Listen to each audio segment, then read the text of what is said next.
আসসালামু আলাইকুম ওয়া রাহমাতুল্লাহি ওয়া বারাকাতুহু। সম্মানিত দিনী ভাই ও বোনেরা, আপনারা যেখান থেকে আমাদের এই ভিডিওটি দেখছেন, আপনাদের সকলকে আন্তরিক শুভেচ্ছা ও অভিনন্দন জানাই। সম্মানিত দিনী ভাই ও বোনেরা, আজকে আমি আলোচনা করব গতকালকে বাংলাদেশের প্রধানমন্ত্রী তারেক রহমানকে দেখে সকলেই তার সম্মানের জন্য দাঁড়িয়ে গিয়েছিলেন। যেমন বাইতুল মুকাররম তথা বাংলাদেশের জাতীয় মসজিদের ইমাম আব্দুল মালিক সাহেব, তিনিও বাংলাদেশের প্রধানমন্ত্রী তারেক রহমানকে দেখে দাঁড়িয়ে গিয়েছিলেন তার সম্মানের জন্য। শুধুমাত্র শেখ আব্দুর রাজ্জাক বিন ইউসুফ হাফিজাহুল্লাহ তার সম্মানের জন্য দাঁড়িয়ে যাননি। এই জন্য অনেকেই শেখ আব্দুর রাজ্জাক বিন ইউসুফ হাফিজাহুল্লাহকে নিয়ে ব্যঙ্গ করতেছেন। যেমন গোলাম মাওলা রানী, তিনিও শেখ আব্দুর রাজ্জাক বিন ইউসুফ হাফিজাহুল্লাহকে নিয়ে ব্যঙ্গ করতেছেন। এমনকি অনেকেই শেখ আব্দুর রাজ্জাক বিন ইউসুফ হাফিজাহুল্লাহকে বেয়াদব পর্যন্ত বলছেন। প্রিয় দিনী ভাই ও বোনেরা, যারা শেখ আব্দুর রাজ্জাক বিন ইউসুফ হাফিজাহুল্লাহকে নিয়ে ব্যঙ্গ করতেছেন, তাদেরকে বলবো যে আগে ধর্মীয় জ্ঞান অর্জন করুন, শরিয়াতের জ্ঞান অর্জন করুন, কোরআন হাদিস অধ্যয়ন করুন। তাহলেই বুঝতে পারবেন যে কোন ব্যক্তির সম্মানের জন্য দাঁড়ানো যাবে কিনা। কেননা শরিয়াতে কোন ব্যক্তির সম্মানের জন্য দাঁড়িয়ে যাওয়া এটা নিষিদ্ধ করা হয়েছে, অপছন্দ করা হয়েছে। যেমন একখানা হাদিস লক্ষ্য করেন, হাদিস খানা পাবেন সুনানুত তিরমিজি, হাদিস নাম্বার 2754 নম্বর হাদিস, হাদিসের সনদ সহিহ, এবং মুসনাদ আহমদের 3 খণ্ড 134 নম্বর পৃষ্ঠার মধ্যে হাদিস খানা পেয়ে যাবেন। আনাস বিন মালিক রাদিয়াল্লাহু তাআলা আনহু বলেন, মা কানা আহাদুম মিনান নাসি আহাব্বা ইলাইহিম শাখসা মিন রাসূলিল্লাহি সাল্লাল্লাহু আলাইহি ওয়াসাল্লাম। অর্থাৎ আনাস রাদিয়াল্লাহু তাআলা আনহু বলেন, সাহাবীদের নিকট রাসূলুল্লাহ সাল্লাল্লাহু আলাইহি ওয়াসাল্লামের চাইতে বেশি প্রিয় ব্যক্তি আর কেউ ছিলেন না। কানু ইদা রাআউহু লা ইয়াকুমু লাহু আহাদুম মিনহুম। অথচ সাহাবায়ে কেরাম রাদিয়াল্লাহু তাআলা আনহুম নবী সাল্লাল্লাহু আলাইহি সাল্লামকে দেখে নবী সাল্লাল্লাহু আলাইহি সাল্লামের সম্মানের জন্য দাঁড়িয়ে যেতেন না।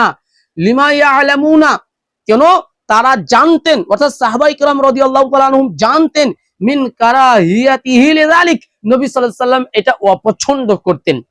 অতএব কোন ব্যক্তির সম্মানের জন্য দাঁড়িয়ে যাওয়াকে এটা নবী সাল্লাল্লাহু আলাইহি সাল্লাম অপছন্দ করতেন।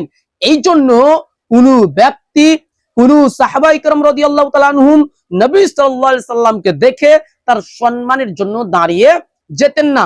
আরেকখানা হাদিস লক্ষ্য করেন, হাদিস খানা পাবেন সুনানে আবু দাউদের মধ্যে, হাদিস খানা পাবেন যে আবু মিজলাজ একজন তাবিঈ, তিনি হাদিস বর্ণনা করছেন যে খরাজা মুআবিয়া রাদিয়াল্লাহু তাআলা আনহু বের হয়ে আসলেন আলা ইবনে জুবাইর ওয়া ইবনে আমির, জুবাইর এবং ইবনে আমিরের কাছে আসলেন। ফাকাম ইবনে আমির মুআবিয়া রাদিয়াল্লাহু তাআলা আনহুকে দেখে দাঁড়িয়ে গেলেন। ওয়া জালাস ইবনে জুবাইর, আর ইবনে জুবাইর বসেই থাকলেন। মুআবিয়া রাদিয়াল্লাহু তাআলা আনহুকে দেখে মুআবিয়া রাদিয়াল্লাহু তাআলা আনহুর সম্মানের জন্য ইবনে জুবাইর রাদিয়াল্লাহু তাআলা আনহু দাঁড়িয়ে গেলেন না, তিনি বসেই থাকলেন। ফাকালা মুআবিয়া, তখন মুআবিয়া রাদিয়াল্লাহু তাআলা আনহু ইবনে আমির রাদিয়াল্লাহু তাআলা আনহুকে বললেন, ইজলিস, তুমি বসে যাও।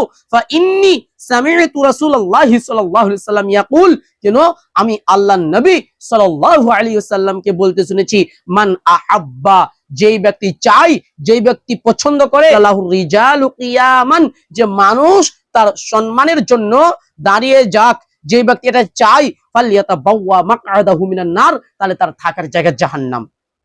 প্রিয় দিনী ভাই ও বোনেরা, এবার আপনি এই হাদিস থেকে অনুধাবন করেন, যদি আমি চাই আমার সম্মানের জন্য আপনি দাঁড়িয়ে যান, তাহলে আমার থাকার জায়গা জাহান্নাম। আব্দুর রাজ্জাক বিন ইউসুফ হাফিজাহুল্লাহ এইগুলো হাদিস পড়েছেন, এই জন্য আব্দুর রাজ্জাক বিন ইউসুফ হাফিজাহুল্লাহ তারেক রহমানের সম্মানের জন্য দাঁড়িয়ে যাননি। কেন? শরিয়াতে এটাকে নিষিদ্ধ করা হয়েছে। কোন ব্যক্তির সম্মানের জন্য দাঁড়িয়ে যাওয়া সম্পর্কে কোনো হাদিস নেই। যেমন আল্লামা শামী রাহমাহুল্লাহ, যিনি মৃত্যুবরণ করেন 942 হিজরিতে, তিনি সুবুলুল হুদা ওয়ার রশাদ ফি সিরাতে খায়রিল ইবাদ গ্রন্থের প্রথম খণ্ড 344 নম্বর পৃষ্ঠাতে স্পষ্ট ভাবে বলেছেন যে ইয়াকুমু তা'জিমান লাহু সাল্লাল্লাহু আলাইহি ওয়াসাল্লাম, নবী সাল্লাল্লাহু আলাইহি সাল্লামের সম্মানের জন্য দাঁড়িয়ে যাওয়া, ওয়া হাদাল কিয়ামু বিদআহ, এটা এমন একটা বিদআত লা আসলা লাহা, যার শরীয়তে কোনো দলিল নেই, যার শরীয়তে কোনো ভিত্তি নেই। অতএব যদি আপনি নবী সাল্লাল্লাহু আলাইহি সাল্লামের সম্মানের জন্য দাঁড়ান তাহলে এটা বিদআত হচ্ছে। তাহলে আপনি অনুধাবন করেন যে কোনো ব্যক্তির সম্মানের জন্য কি দাঁড়ানো যাবে? জি না, কোনো ব্যক্তির সম্মানের জন্য দাঁড়ানো যাবে না, এটা শরীয়তে নিষিদ্ধ করা হয়েছে। এই জন্য শেখ আব্দুর রাজ্জাক বিন ইউসুফ হাফিজাহুল্লাহ তারিক রহমানের সম্মানের জন্য দাঁড়িয়ে যাননি। শেখ আব্দুর রাজ্জাক বিন ইউসুফ হাফিজাহুল্লাহ হাদিসের উপর কঠোর আমল করেন, এই জন্য তিনি দাঁড়িয়ে যাননি। আল্লাহ সুবহানাহু ওয়া তাআলা আমাদেরকে সঠিক বুঝ দান করুন, আমিন।